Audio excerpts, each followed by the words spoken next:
चांदनी रात थी। पूरा गांव रोशनी में नहाया हुआ था। बच्चे आंगन में खेल रहे थे और बड़े बुजुर्ग खाट पर बैठकर चाय की चुस्कियां ले रहे थे। आसमान साफ था और उसमें चमकता हुआ चांद अपनी पूरी रोशनी के साथ सबको लुभा रहा था। तभी अचानक चांदनी मुरझाने लगी। आसमान में अंधेरा घिरने लगा। ये देख गांव के बुजुर्ग रामलाल परेशान हो गए। ये कैसा अंधेरा है? ऐसा पहले कभी नहीं हुआ, रामलाल ने कहा।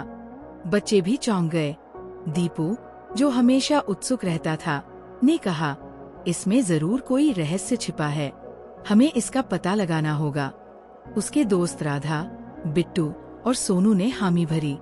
उन्होंने अपने अपने बैग में टॉर्च, खाने का सामान और रस्सी रखी और निकल पड़े। जंगल के किनारे पहुंचते ही बच्चों को कुछ अजीब आवाजें सुनाई दी। पास की झाड़ियों में हलचल हुई। बिट्टू ने डरते हुए कहा, ये क्या था? कहीं भूत तो नहीं? दीपू ने मजाक करते हुए कहा, अगर भूत है तो वो भी हमें देखकर डर जाएगा। आवाजों के पीछे चलते हुए बच्चे एक खुली जगह पर पहुँचे। वहाँ उन्होंने आसमान की ओर देखा। चांद धीरे धीरे मुरझा रहा था और एक काली छाया उसे ढक रही थी। ये क्या है? राधा ने फुसफुसाकर पूछा।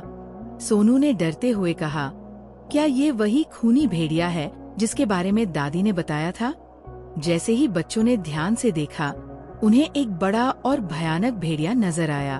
उसकी आंखें अंगारे की तरह चमक रही थीं और वो आसमान में उड़ रहा था। उसके पंजों से चांद की रोशनी धीरे धीरे गायब हो रही थी। हमें इसे रोकना होगा, दीपू ने कहा। बिट्टू ने डरते हुए कहा, लेकिन हम एक भेड़िया से कैसे लड़ेंगे? दीपू ने कहा, डरने से कुछ नहीं होगा, हमें मिलकर इसका हल निकालना होगा। बच्चों ने एक सुरक्षित जगह पर बैठकर योजना बनाई। राधा ने कहा, दादी ने कहा था कि खूनी भेड़िया तेज रोशनी से डरता है। हमारे पास टॉर्च है, इसका इस्तेमाल कर सकते हैं। सोनू ने सुझाव दिया, अगर हम उसे चकमा देकर जाल में फंसा दें तो शायद वो हार मान ले। दीपू ने सबको अपनी योजना बताई। उन्होंने पास के पेड़ों से मजबूत लताएं और सूखी टहनियां इकट्ठा की। फिर उन्होंने एक बड़ा जाल बनाया और उसे उस जगह लगाया जहां भेड़िया उतर सकता था। बच्चों ने अपनी टॉर्च को चालू किया और रोशनी को आसमान की ओर किया। तेज रोशनी से भेड़िया परेशान हो गया। वह जोर से गुर्राया और बच्चों की ओर झपट पड़ा। अब समय है, दीपू ने चिल्लाकर कहा। सभी बच्चे जाल को खींचने लगे। भेड़िया फंसकर छटपटाने लगा।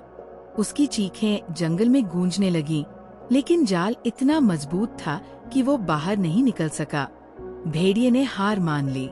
उसने गुस्से में कहा, तुम बच्चों ने मेरी योजना खराब कर दी। राधा ने हिम्मत से पूछा, तुम चांद की रोशनी क्यों चुरा रहे थे?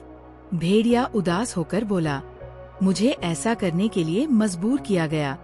मेरी ताकत कमजोर हो रही है और एक जादूगर ने मुझे चांद की रोशनी चुराने का आदेश दिया। अगर मैं ऐसा नहीं करता तो वह मुझे खत्म कर देगा। सोनू ने कहा, अगर तुम हमारी मदद करो तो हम उस जादूगर से तुम्हें बचा सकते हैं। भेड़िया ने सहमति में सिर हिलाया।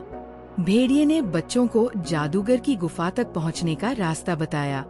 गुफा काली और डरावनी थी। अंदर से अजीब सी आवाजें आ रही थी। बच्चों ने हिम्मत जुटाई और गुफा के अंदर चले गए।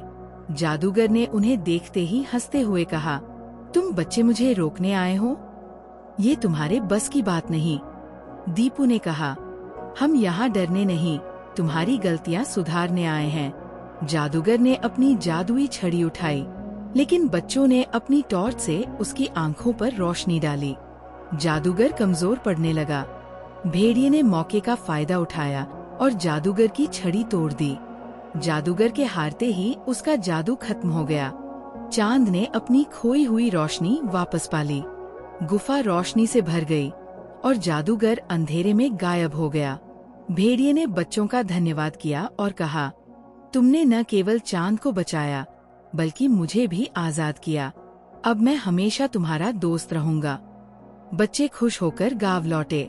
वहाँ के लोगों ने उनका स्वागत किया और उनकी बहादुरी की सराहना की।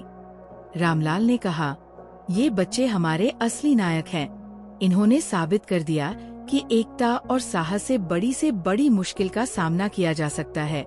चांदनी रात फिर से अपने पूरे सौंदर्य में चमकने लगी। बच्चे अपने अनुभव से एक बात समझ गए, डर से भागने के बजाय उसका सामना करना चाहिए।